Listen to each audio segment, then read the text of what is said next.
नमस्कार, आपका स्वागत है। मित्रों, आज हम एक ऐसे रहस्य की बात करने वाले हैं जिसे सुनकर आपके रोंगटे खड़े हो जाएंगे। ये कोई काल्पनिक कहानी नहीं, बल्कि स्वयं गरुड़ पुराण में लिखा हुआ सत्य है।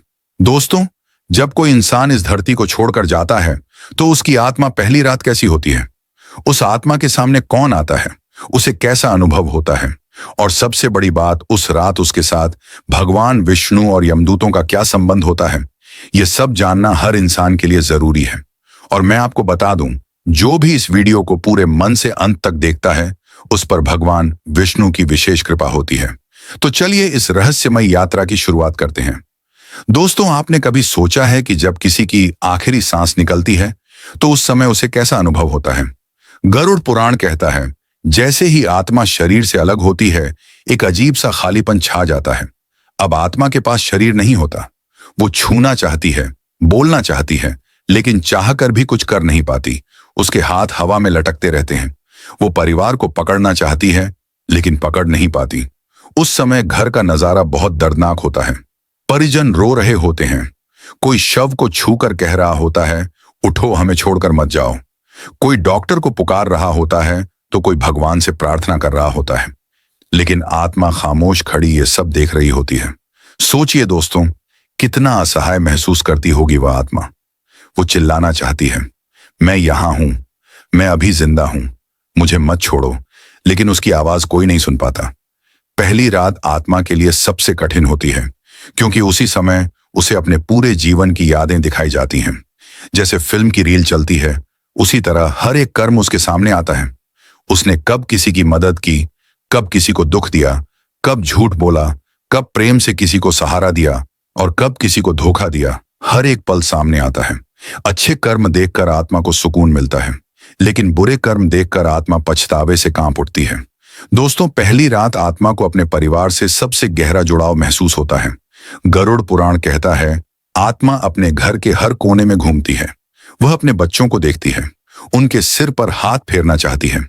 वो अपने माता पिता या जीवन साथी को देखती है और सोचती है, काश मुझे थोड़ा और समय मिल जाता, मैं सबका ख्याल रख पाता। लेकिन अब समय उसके हाथ में नहीं होता। यह जुड़ाव उसे और भी बेचैन करता है, क्योंकि अब वह चाहे जितना रोए, चाहे जितना पुकारे, कोई उसकी बात नहीं सुन पाता। मित्रों, पहली रात का सबसे भयावह दृश्य तब आता है जब आत्मा के सामने यमदूत प्रकट होते हैं। गरुड़ पुराण के अनुसार यमदूतों का शरीर बहुत विशाल और डरावना होता है। उनकी आंखें अंगारों की तरह जलती हैं। हाथों में मोटी रस्सी और हुक होता है, और साथ में उनका वाहन होता है। पापी आत्माओं के लिए उनका आगमन किसी डरावने तूफान जैसा होता है। आत्मा उन्हें देखकर कांप उठती है। उसके मन में भय भर जाता है। लेकिन दोस्तों, जिन्होंने जीवन में अच्छे कर्म किए होते हैं, जिनके मन में भक्ति और दया होती है, उनके सामने यही यमदूत शांत स्वर में कहते हैं, डरो मत, तुम्हारी यात्रा अब शुरू होने वाली है, तैयार हो जाओ। उसके बाद आत्मा को एक रास्ता दिखाया जाता है। यह कोई साधारण रास्ता नहीं होता। गरुड़ पुराण कहता है, यह मार्ग कई रूप लेता है। कभी यह अंधकारमय होता है, जहां आत्मा को कुछ दिखाई नहीं देता। कभी यह आग की तरह तपता है, जिससे आत्मा का सूक्ष्म शरीर झुलसने लगता है। कभी यह बर्फ की तरह ठंडा होता है, जिससे आत्मा कांप उठती है, और कभी यह कांटों से भरा होता है। हर कदम पर आत्मा को चुभन होती है। लेकिन जिन्होंने जीवन में पुण्य किए होते हैं, उनके लिए यही मार्ग फूलों से सजा होता है। उनके सामने देवदूत प्रकट होते हैं, जो पुष्प वर्षा करते हुए आत्मा का स्वागत करते हैं। उन्हें प्रकाश का मार्ग दिखाया जाता है, जो शांति और आनंद से भरा होता है। दोस्तों, पहली रात का सबसे रहस्यमय और संवेदनशील समय होता है। अंतिम पहर, जब पूरा घर गहरी नींद में होता है, उस समय आत्मा सबसे ज्यादा बेचैन होती है। वह अपने शरीर की तरफ खींचती है, अपने प्रियजनों को देखती है और सोचती है, काश मुझे थोड़ी और सांसें मिल जाती। लेकिन नियति का नियम है, समय पूरा होते ही आत्मा को जाना ही होता है। गरुड़ पुराण में लिखा है, जो आत्मा पहली रात में अपने कर्मों को देखकर पछताती है, वह अगले 11 दिनों तक बार बार भगवान को याद करती है, और जिसे भगवान विष्णु याद आते हैं, उसके मार्ग को स्वयं भगवान प्रकाशित करते हैं।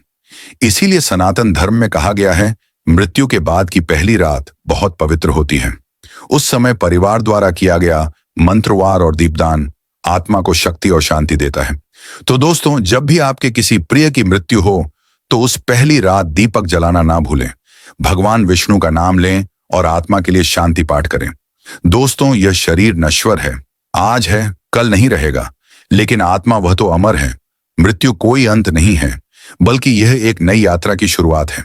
मित्रों, गरुड़ पुराण हमें यही संदेश देता है कि जीवन में प्रेम करो, दया करो, किसी का दिल मत दुखाओ, क्योंकि वही कर्म हमारी अगली यात्रा का मार्ग तय करेंगे। अगर आपने आज की इस गहरी और रहस्यमयी बात को सीखा है तो नीचे कमेंट में लिखिए जय श्री विष्णु, ताकि हमें भी पता चल सके कि यह ज्ञान आप तक पहुंचा। और अगर यह वीडियो आपको अच्छा लगा हो तो इसे लाइक जरूर करें, अपने दोस्तों और परिवार के साथ शेयर करें और हमारे चैनल को सब्सक्राइब करना न भूलें। जय श्री हरि।